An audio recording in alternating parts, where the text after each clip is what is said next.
Friends எல்லாரும் எப்படி இருக்கீங்க? எஸ், நான் வந்து லேட் தான். 2 நாள் முன்னாடியே இந்த அப்டேட்ஸ்லாம் உங்க எல்லாத்துக்கும் தெரிஞ்சிருக்கும்.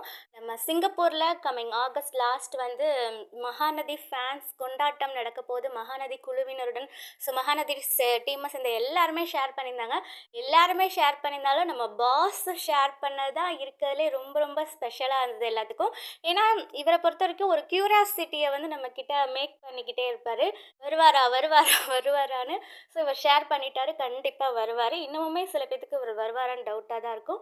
ஸோ அதுதான் அந்த க்யூரியாசிட்டியோடு நம்ம வந்து அந்த இதை பார்ப்போம். எனக்கு என்ன தோணுச்சுன்னா, சிங்கப்பூரில் நடக்குதுன்னா, நான் சின்ன பிள்ளையா ஸ்கூல் படிக்கிறப்ப இருந்தப்பெல்லாம் பெரிய வெள்ளித்திரை நட்சத்திரங்கள் 80s நட்சத்திரங்கள்லாம் சிங்கப்பூர் மலேசியாவில் போய் கலை நிகழ்ச்சி பண்ணுவாங்கள்ல. ஸோ அதுதான் ஞாபகம் வந்தது. ஸோ வெள்ளித்திரை நட்சத்திரங்களுக்கு இணையாக சீரியல் வரலாற்றிலே முதல் முறையாக நம்ம மகாநதி டீம் வெளிநாட்டுக்கு போயிட்டு கலை நிகழ்ச்சி பண்ண போகிறாங்க, ஃபேன்ஸ் மீட் வைக்க போகிறாங்கங்கிறது எவ்வளோ ஒரு சந்தோஷமான விஷயம் தெரியுமா? ரொம்ப பெருமையாக இருக்குது. அவங்க எல்லாத்துக்குமே ரொம்பவே சந்தோஷமாக இருக்கும். அவங்க அப்படி நீங்கள் பார்த்தீங்கன்னா அந்த டீமே வந்து அவங்க செலவு பண்ணி அங்கே கூட்டிகிட்டு போயிட்டு அங்கே ப்ரோக்ராம் பண்ணுறாங்கன்னா அதுக்குரிய பெனிஃபிட்டாக அவங்களுக்கு கிடைக்கும்.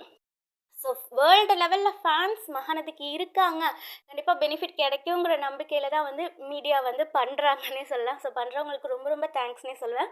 அண்ட் நம்ம பாஸும் வந்து செம்ம க்யூட்டான அப்டேட்ஸ்லாம் வந்து கிடச்சிருந்தது. அவர் காரில் போகிறப்ப செல்ஃபி வீடியோவாக இருக்கட்டும், அவர் ஒரு ப்ரமோஷன் பண்ண வீடியோவாக இருக்கட்டும், இதெல்லாம் கிடச்சிது. அவர் காரில் போனப்போ போட்ட வீடியோ வந்து அந்த சாங்கு பிரதீப் குமார் வாய்ஸில் அவரே ஃபீல் பண்ணி பாடுற மாதிரி இருந்தது.